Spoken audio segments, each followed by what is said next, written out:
क्योंकि ये समय बार बार नहीं मिलेगा।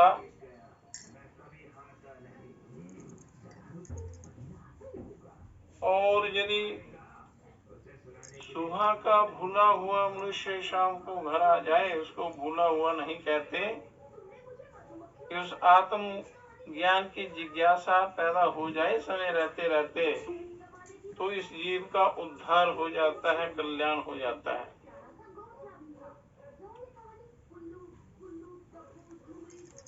तो मनुष्य को इस कर्म भूमि में आकर धर्म रूपी धन का संचय करना चाहिए, क्योंकि धर्म ही आपका सच्चा मित्र है, सच्चा साथी है। वही आपके साथ जाएगा और संसार की कोई भी वस्तु आपके साथ नहीं जाएगी, अच्छा या बुरा। तो इसलिए समय के रहते रहते आपने आत्म कल्याण करना है, और उसमें योग सर्वोपरि साधन है। योग विद्या, योग मार्ग,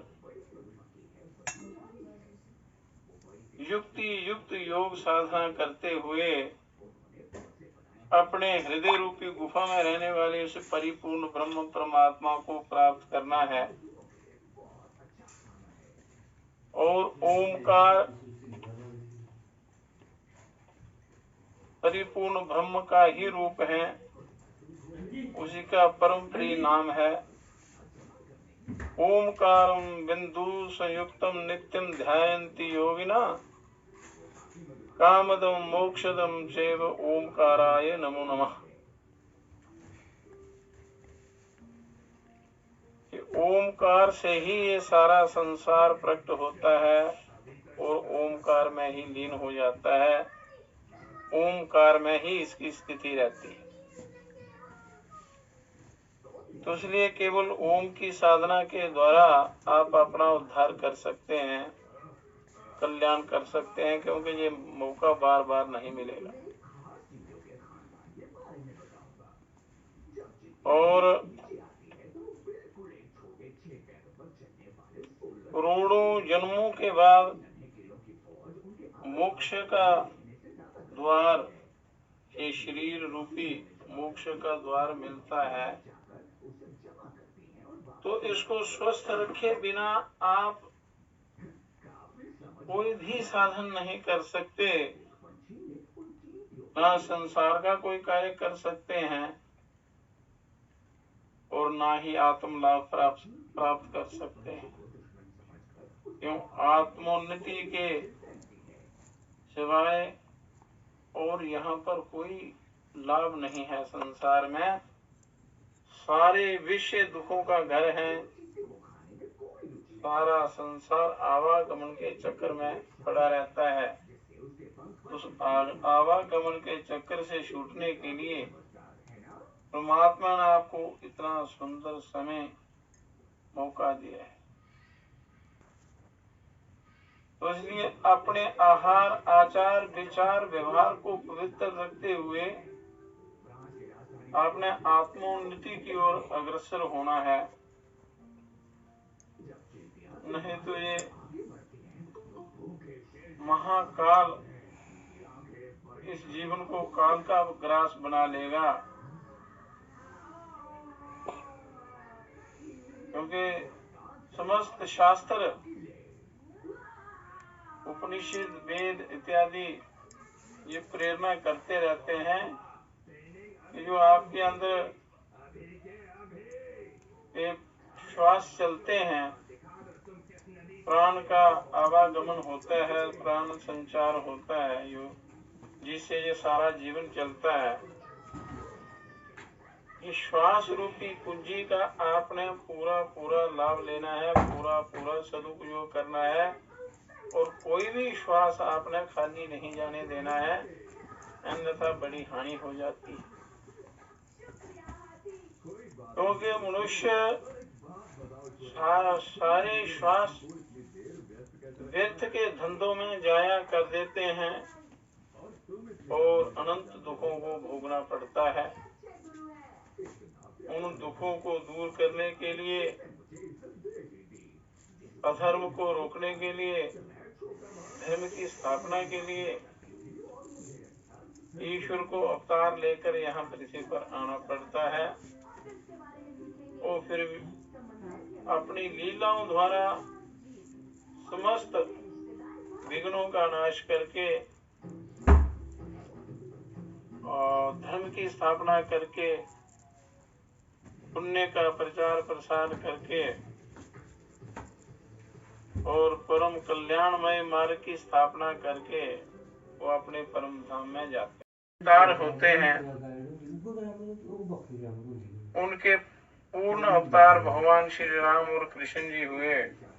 जिस युग में जितनी कलाओं से उनको आवश्यकता पड़ती है अवतार लेने की, उस रूप में उन कलाओं के साथ परमात्मा अवतार लेकर इन जीवों का उद्धार करते हैं। तो उनके बताए हुए मार्ग पर जो लोग नहीं चलते हैं, वही जन्म मरण के चक्कर में पड़ते हैं।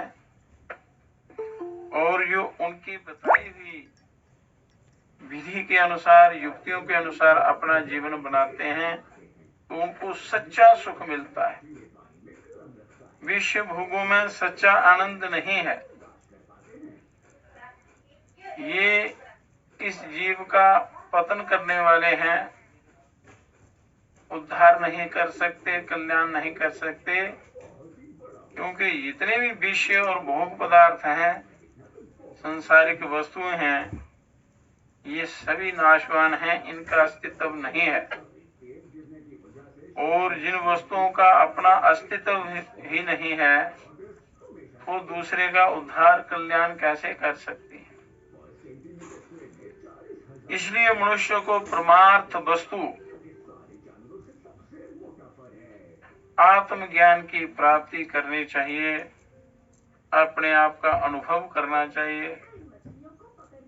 और उसके लिए आपके पास अनेकों साधन हैं। शास्त्रों में असंख्य साधन बताए हैं इस मनुष्य के उद्धार के लिए। तो सबसे पहले मनुष्य को धर्माचरण करना चाहिए, यम नियमों का पालन करते हुए अपना जीवन पवित्र बनाना चाहिए। परोपकारा पुण्याय पापाय परपीडनम आत्मा प्रतिकूलानि परेशान समाचरे। परोपकार की भावना रखनी चाहिए, उससे पुण्य बढ़ता है। और पुण्य से मनुष्य को सत्संग का लाभ मिलता है। सत्संग से मनुष्य का उद्धार होता है, कल्याण होता है। क्योंकि सत्संग करने से सद्गुरु मिलते हैं, गुरु सच्चा मार्गदर्शन करते हैं, ईश्वर प्राप्ति का मार्ग बताते हैं, और इस जीव का इसी जन्म में उद्धार हो जाता है। और किसी भी प्रकार से दूसरों को दुख देने से पाप बढ़ता है। इसलिए मनुष्य को मन बानी कर्म से किसी को भी कष्ट नहीं पहुंचाना है। और यो अपने ही आपको बुरा लगे ऐसा व्यवहार दूसरे के साथ नहीं करना। तो इसे ये धर्म का मूल है, धर्म का सार है। तो इसके बाद उसका अगला जीवन पवित्र बनता है, ईश्वर का मार्ग सुलभ होता है।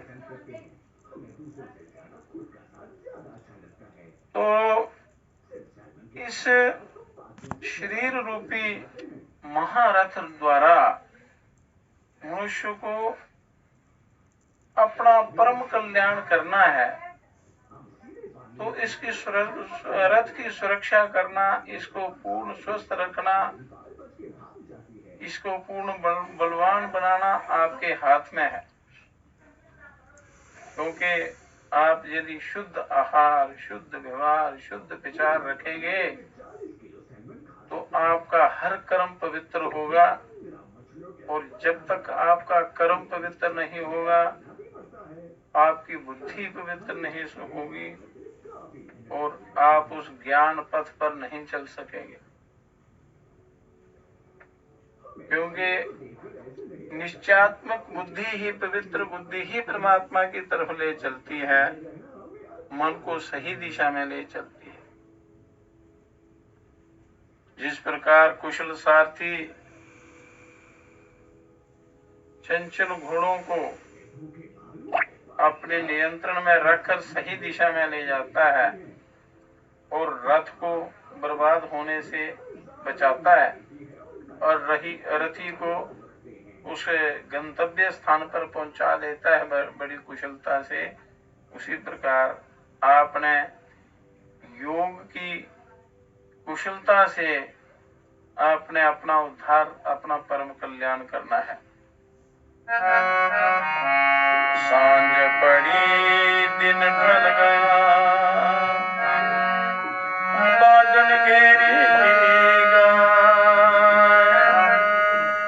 गाय बेचारी ना मरे, भाग न भूला जाए। गाय बेचारी ना मरे, भाग न भूला जाए। क्योंकि जीवन रूपी दिन हम व्यर्थ में बर्बाद कर देते हैं। जीवन रूपी दिन ढल गया और अंतिम अवस्था आ गई। मृत्यु रूपी सिंह ने बेचारी जीवात्मा रूपी गाय को आ घेरा और फिर भी वह जीवात्मा रूपी गाय मरी नहीं, क्योंकि आत्मा अविनाशी है। परंतु मृत्यु रूपी बाघ भी भूखा नहीं जाता, या वह उसके नाशवान शरीर को खा गया। अर्थात आत्मा और शरीर का वियोग हो गया। तो इस वियोग होने से पहले पहले आपने अपने स्वरूप को जानना है, काल से बचना है। तो उससे बचने के लिए परमात्मा ने शास्त्रों में परमात्मा की जो आज्ञा है कि जो आपका श्वास चलता है दिन रात, उस हर श्वास को आप उसके जाप में बदलें, उसके ध्यान में बदलें, उसका चिंतन करते रहें, ताकि आपका ये जीवन सफल हो जाए। इसी जीवन में उस परिपूर्ण ब्रह्म परमात्मा की प्राप्ति हो जाए। तो शास्त्र बार बार कहते हैं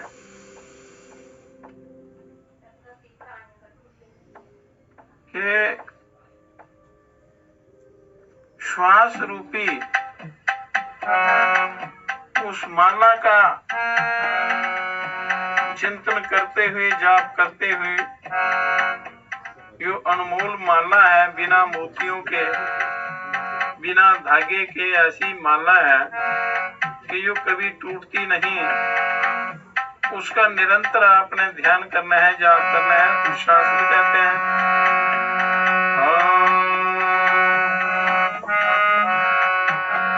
सोहम सोहम सोहम सदा बोले मैना, सदा बोले मैना, होता है इष्ट पहरी वेद का कहना, होता है इष्ट पहरी वेद का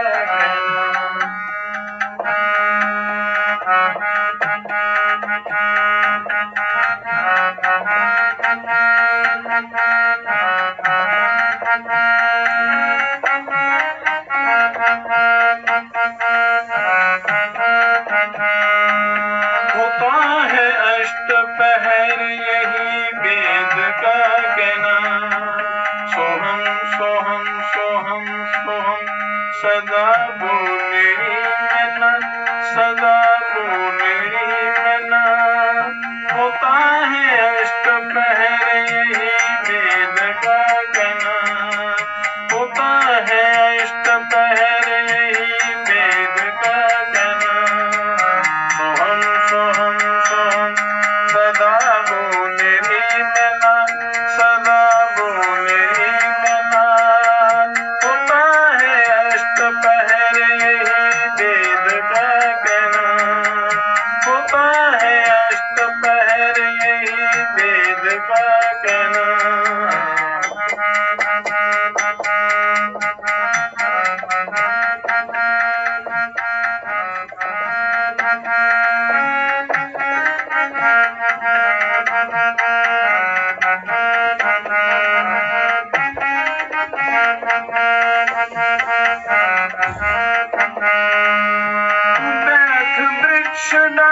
शब्द बोलती रहे, शब्द बोलती रहे, शब्द बोलती रहे, शब्द बोलती रहे। बैठ वृक्ष डार शब्द बोलती रहे, अपने मुकाम में कभी निशान रहे, अपने मुकाम में कभी निशान रहे।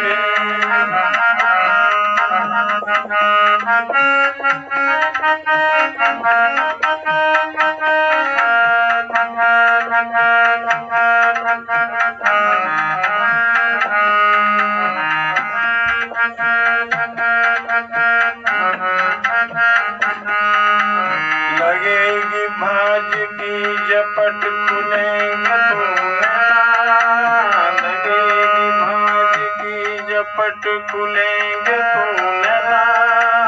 होता है अष्टपहर वेद का कहना, होता है अष्टपहर वेद का कहना। सोहम सोहम सोहम सदा बोले नैना, सदा बोले नैना।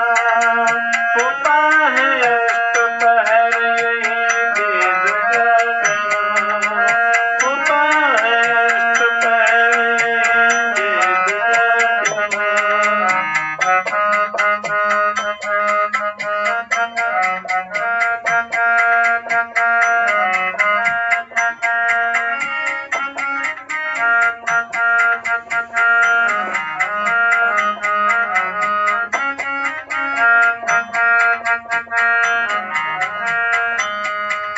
जिसको तू ढूंढने जंगल में जाती है सना, जंगल में जाती है सना, जंगल में जाती है सना।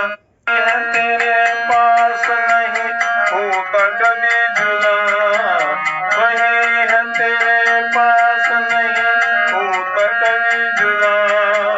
बतावते हैं संत यही समझ ले सना, यही समझ ले सना। होता है अष्टपहर यही वेद का कहना, होता है अष्टपहर यही वेद का कहना। सोहम सोहम सोहम यही समझ ले नैना, सोहम सोहम सोहम सदा बोले नैना, सदा बोले नैना। होता है अष्टपहर यही वेद का कहना, होता है अष्टपहर यही वेद का कहना।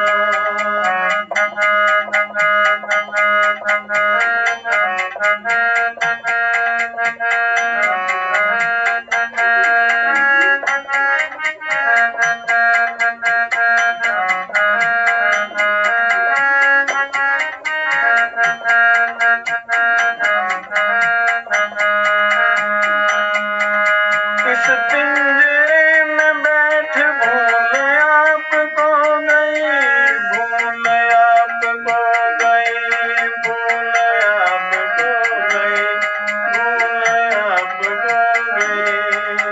इस पिंजरे में बैठ भूल आपको गई, विषयों की लालसा से सदा कैद हो गई, विषयों की लालसा से सदा कैद हो गई।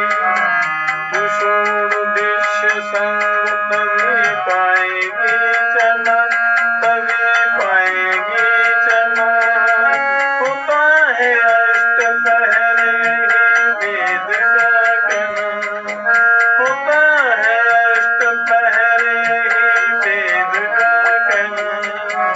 सोहम सोहम सोहम सदा बोले नैना, सदा बोले नैना। होता है